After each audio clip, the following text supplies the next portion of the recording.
Hi guys, James at RampantLionReviews again for you today with another beer review. For this one we are going to head up to Gothenburg once again, or Göteborg you should say in Swedish, and we're going to revisit a brewery that you've seen me review many a time, and these guys are probably one of the better known Swedish craft breweries these days.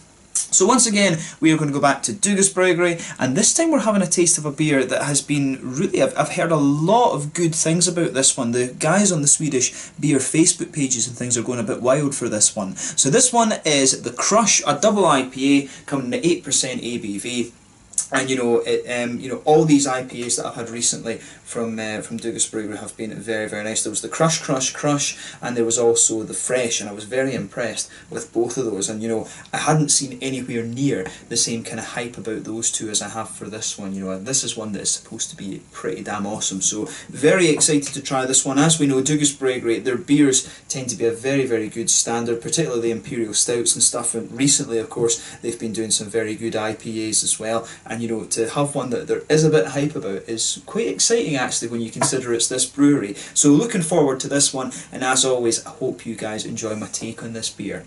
So anyway, as is usual with my reviews then, I'll tell you a little bit about the brewery. If you want to get straight to the tasting, just fast forward. All the usual links are in the description below. That's the brewery website, the link to my other reviews that I've done from Bryggeri before. No doubt there will be some more in the near future because this is quite a prolific brewery and they always do good stuff, so I always review it. There's all the usual social media. If you want to see more beer reviews, do please consider subscribing to the channel. The whole channel has a geography-based tagging system, so you can go into the home page and search for beer based on country, city, state, county, prefecture, whatever it is you're interested in. Do check out the playlist of beers from different countries. There is one there for all the Swedish beers that I've reviewed for you. That's constantly being added to, and as always, please do get in touch and let me know some of the other beers and breweries that you guys would like to see me review. It's always great to hear from you guys that are watching the videos, and the support that you show the channel is hugely appreciated. And do in particular let me know about the very small Swedish breweries that I may not have heard of. So anyway, to tell you a little bit about the Bryggeri then. So as I've mentioned to you before, Bryggeri are based in Landvetter, which is on the outskirts of Gothenburg on the west coast of Sweden, and Landvetter of course is quite close to the airport up there.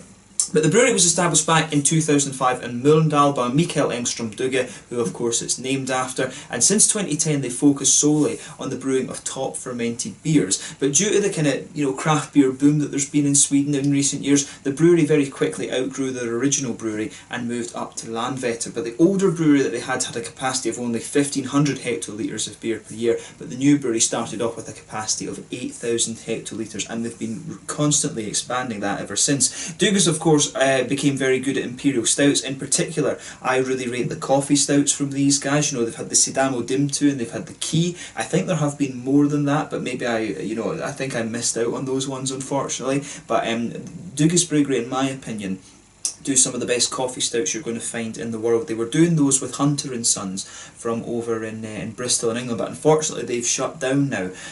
So I do hope that they continue with that though, because I really do rate these guys as one of the best in the kind of coffee stout sub-style of course. So I really hope that's something that they continue. So if you get the chance to try any of those coffee stouts, really definitely have a go at those. If you get the chance to try any of their kind of fruit sour IPAs, those are all very good as well. Mango is one that comes to mind, and as I say, in recent times their IPAs have always been quite good, but I would say the last 2 or 3 that they've done have really been kind of pushing up a little bit. They've always been good, as I say, but they're just kind of going up to that next level now, which is very, very interesting. But as I say, one of the better known Swedish craft breweries these days, and one that you definitely want to check out. As I've always told you, Gothenburg is probably the craft beer city when it comes to Sweden, so if that's what you're after on a holiday, make sure you go to visit Göteborg. So yeah, let's leave it at that for the brewery history and things like that. If you want to learn a little bit more, check out the brewery website in the description below, and you can follow them on Facebook and Instagram and stuff like that, and that'll keep you up to date with all the latest goings on there. And if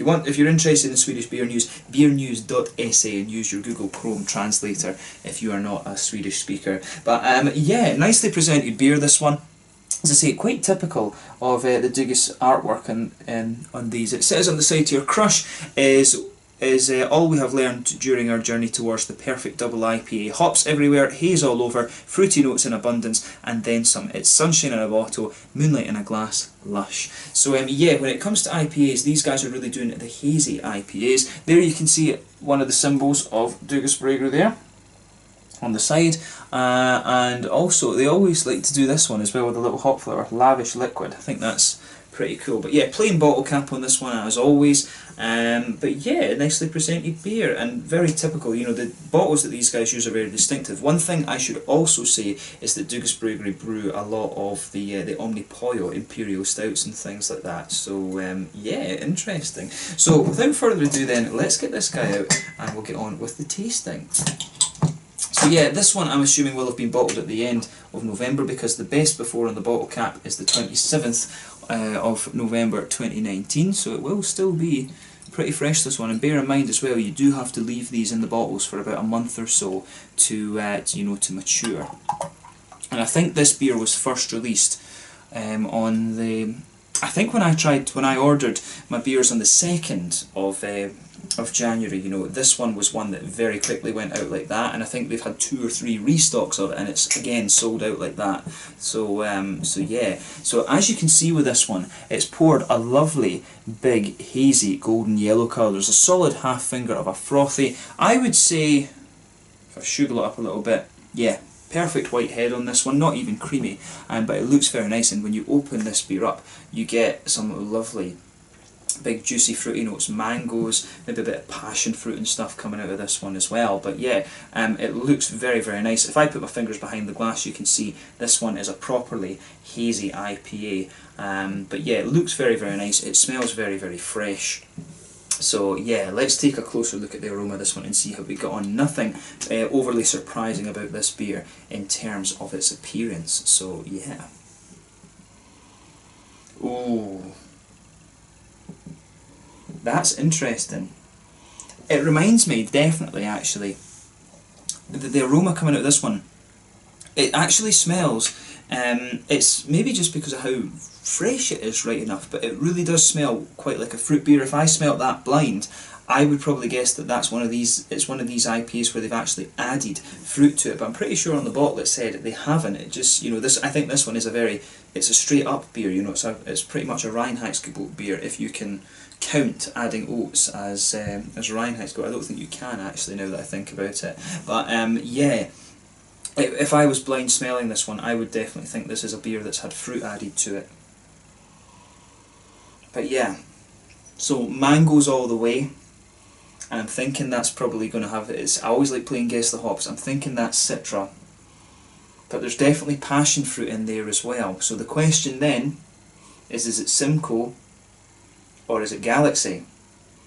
And I'm guessing, because there is definitely more of a complexity to this rather than just mangoes and passion fruit, I think it's got a little bit of other things in the background there. I'm guessing that it's Galaxy, to be honest, because you can pick up a little bit of pineapple coming out of this one.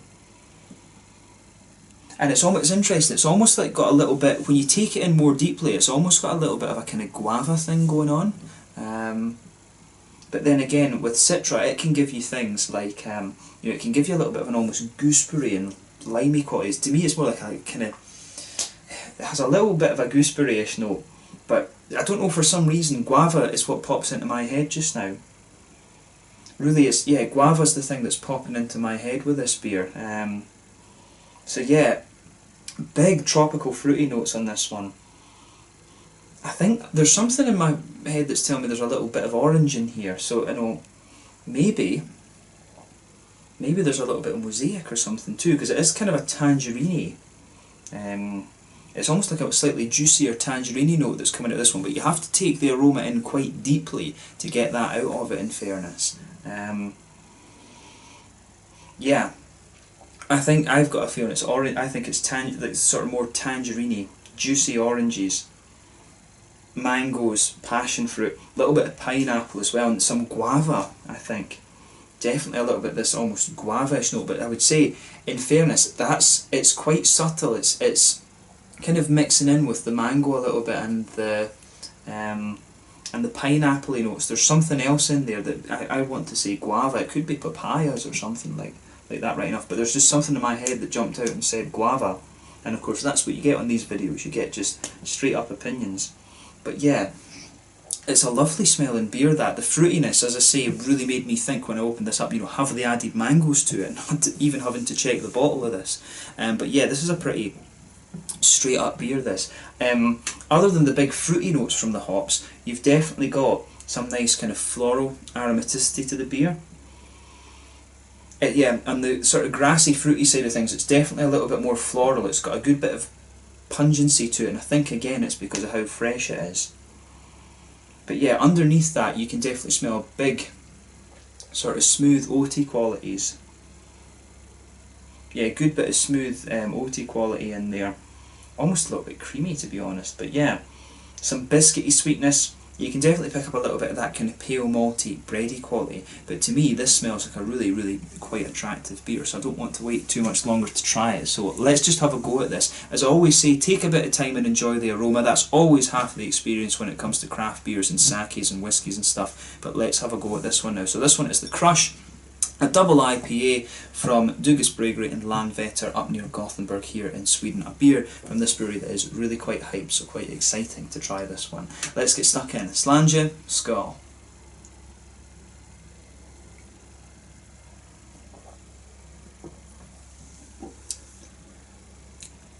Ooh, yeah.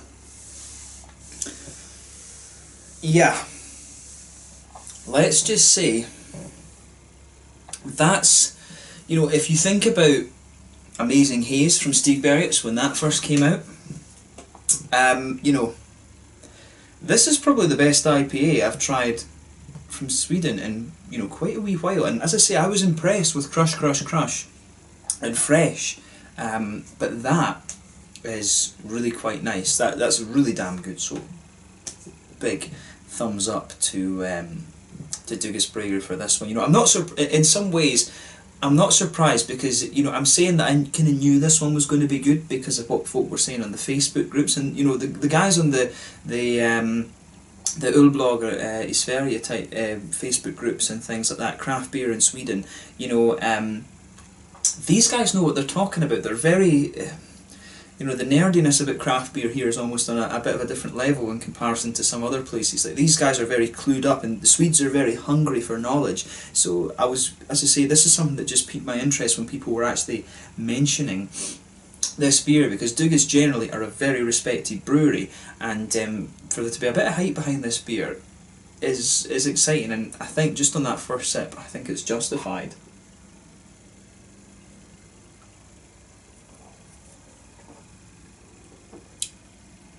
Yeah, that's just a very, very well done beer, this one. They've got the balance right, and I mean, what they've been saying is with this sort of series that they've done, and I'm pretty sure the little blurb on the side of this one was the same as the thing that was on the Crush, and also the Fresh. You know, they've been at Dugges Bryggeri. They're very prolific, and they like to play around with things. You know, this is a really damn good beer, and as I say, I'm not surprised. You know, these guys are one of the. It's strange to say something from 2005 is old, but these guys are one of the older boys on the blocks, and they really know what they're doing. But this is just lovely. So let's try and analyse this a bit now and see what we're getting.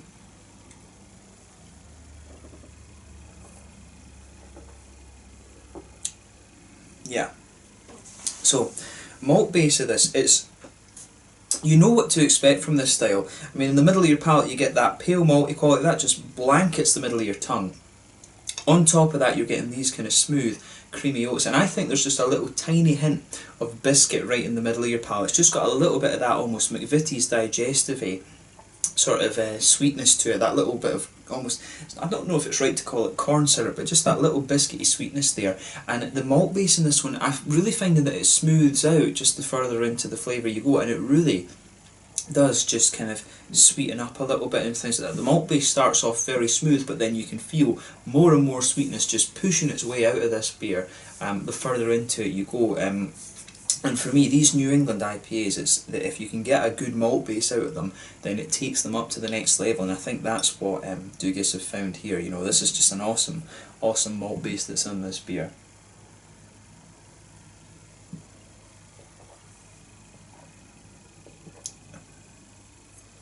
Yeah.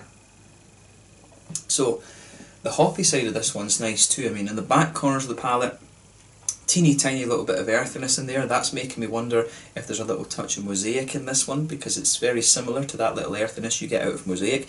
As you come further forward along the sides of the tongue, it smooths out a little bit, and you start to get some of these nice floral aromatic notes on the side of your tongue. For me, it's definitely more floral than piney.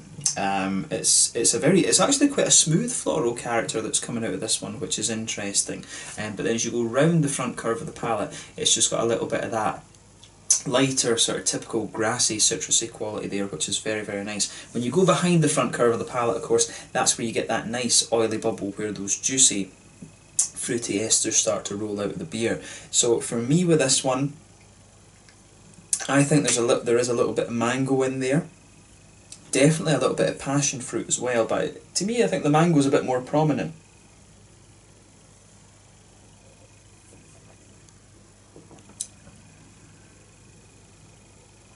Yeah, in fact, in fairness, I think it's a little bit more balanced between the two than that. The passion fruit's coming in at the start, and then it's fading away a little bit, and I think becoming more of a juicy sort of mango flavour. I think when you move a bit further forward towards the front of the tongue, I think there's a bit of a tangerine orange coming out of this one, and right on the very tip of the tongue, there's a little bit of I think you have a little bit of that blueberry in there as well. The blueberry is one of the kind of complexities that you get from the mosaic hop as well.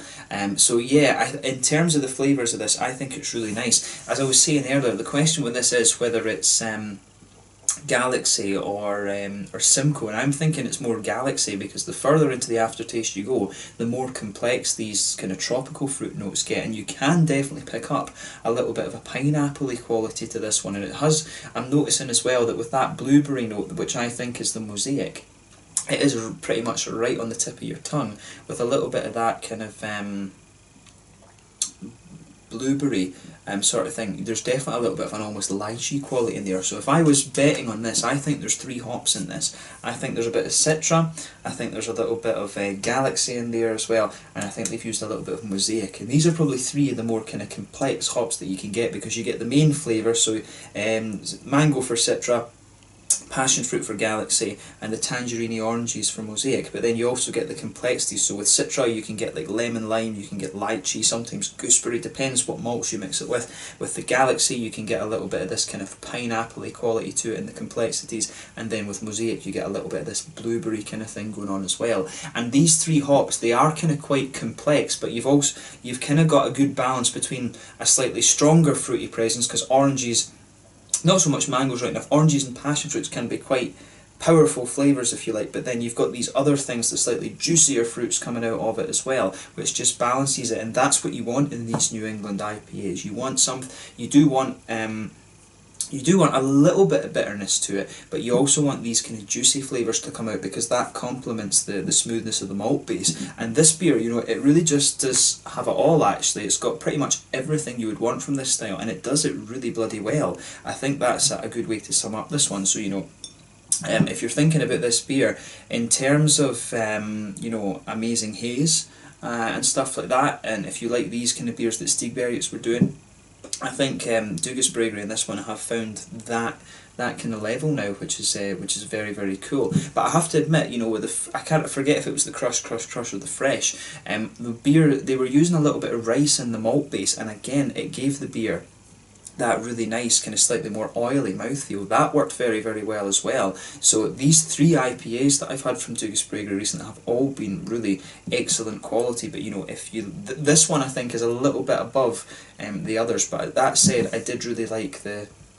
I think it was the crush. I think it was actually the fresh rather that had the rice in it, and that worked very, very well, because it reminded me a lot of the Japanese IPAs where they use a little bit of the sake brewing technique, along with, you know, traditional sort of German brewing techniques too. But this is a beautiful, beautiful beer, and I would go as far to say that you know, it was always mango, mango, mango that was the best beer on the lighter end of the spectrum that I've tried from these guys. This one certainly, I think this one is actually better than that, and that's a, you know, it's a difficult conclusion to come to that, because Mango was amazing, and the other two IPAs that they had recently really pushed it close. That's how good this beer is. I think if you think back, and obviously since Amazing Haze came out about 2 years ago now, the craft beer scene, there's more hops there. You know, you've got Enigma starting to emerge from Australia, Galaxy's becoming more popular as well. There's always more and more hops coming out there.